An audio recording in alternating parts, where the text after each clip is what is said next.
ആലപ്പുഴയിലെ UDF സ്ഥാനാർത്ഥി KC Venugopal മാധ്യമങ്ങളോട് സംസാരിക്കുന്നു. രാജ്യം കാണുന്നത് ഫ്രീ ആൻഡ് ഫെയർ ഇലക്ഷൻസ് എന്ന് പറയുകയും എല്ലാവർക്കും ലെവൽ പ്ലേയിങ് ഫീൽഡ് ഉണ്ടെന്ന് പറയുകയും പ്രൈം മിനിസ്റ്റർക്ക് ഇതൊന്നും ബാധകമല്ല എന്ന രീതിയിൽ നടപടികൾ വരികയും ചെയ്യുമ്പോൾ പിന്നെ ജനാധിപത്യത്തെക്കുറിച്ചുള്ള നമ്മുടെ ആശങ്കകൾ കൂടുകയാണ് ചെയ്യുന്നത്.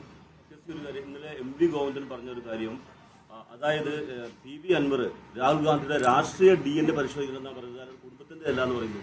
അതായത് അഭാസ്യരായപ്പോൾ ഉരുണ്ട് കളിക്കുന്നതാണ് CPM. രാഷ്ട്രീയ DNA എന്താണ്?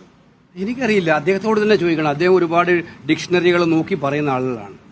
അപ്പം ഇതിന്റെ ഒരു പൊളിറ്റിക്കൽ DNA എന്ന് പറഞ്ഞാൽ എന്താണ് അതിന്റെ അർത്ഥം ഉദ്ദേശിക്കുന്നത്?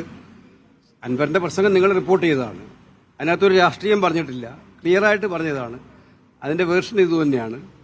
അപ്പോൾ അത് സ്വാഭാവികമായിട്ടും കേരളത്തിലെ സമൂഹത്തിന് മുന്നിലുണ്ട്. ഇത്രയും നികൃഷ്ടമായിട്ടുള്ള ഒരു പരാമർശം, ഞാൻ വീണ്ടും പറയുന്നത്, ഒരു രക്തസാക്ഷി, രാജ്യത്തിന് വേണ്ടി രക്തസാക്ഷിയായ ഒരു ആക്കിതിനെ നടത്തുമ്പം അതിനെ തള്ളിപ്പറയുന്നതിന് പകരം അതിനെ ന്യായീകരിക്കാൻ ശ്രമിക്കാൻ വരുന്നതാണ് ഏറ്റവും സങ്കടകരമായിട്ടുള്ള കാര്യം, ഏറ്റവും നികൃഷ്ടമായിട്ടുള്ള കാര്യം.